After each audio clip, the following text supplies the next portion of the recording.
Hi అండి. ఇక్కడ మీషోలో 5 మీటర్స్ ఫ్యాబ్రిక్ తీసుకొని మదర్ అండ్ డాటర్కి టాప్స్ కుట్టుకున్నాను. చూడండి, నెక్ వచ్చేసి స్టార్ నెక్ పెట్టుకున్నాను. హ్యాండ్స్కి నెక్కి వైట్ కలర్ పైపింగ్ చేశాను, థ్రెడ్ పైపింగ్ సన్నగా సూపర్గా వచ్చింది. గేరా అనేది ఇంత వచ్చిందనమాట. బ్యాక్ వచ్చేసి రౌండ్ నెక్ పెట్టి పైపింగ్ చేసుకున్నాను. దీనికి దుప్పటా కూడా ఫ్రీ వచ్చిందనమాట.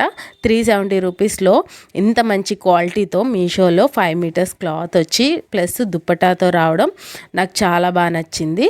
ఇక్కడ చూడండి, ఫ్రంట్ పార్ట్కి అంటే బాడీ పార్ట్కి మాత్రం లైనింగ్ వేశాను, కింద గేరాకైతే లైనింగ్ వేయలేదు. ఇది వచ్చేసి మదర్ టాప్ అనమాట. ఇప్పుడు డాటర్ టాప్ మా పాపకు కుట్టాను. చూడండి, ఫ్రంట్ సేమ్ స్టార్ నెక్ పెట్టి హ్యాండ్కి పైపింగ్ చేశాను. పాప కూడా ఇంత గేరా వచ్చింది, ఎక్కడ అతుకులు లేకుండా నీట్గా వచ్చేసింది. ఈ 5 మీటర్స్ ఫ్యాబ్రిక్ అనేది క్వాలిటీ కూడా సూపర్ ఉంది. మీకు కనుక నచ్చినట్లయితే లైక్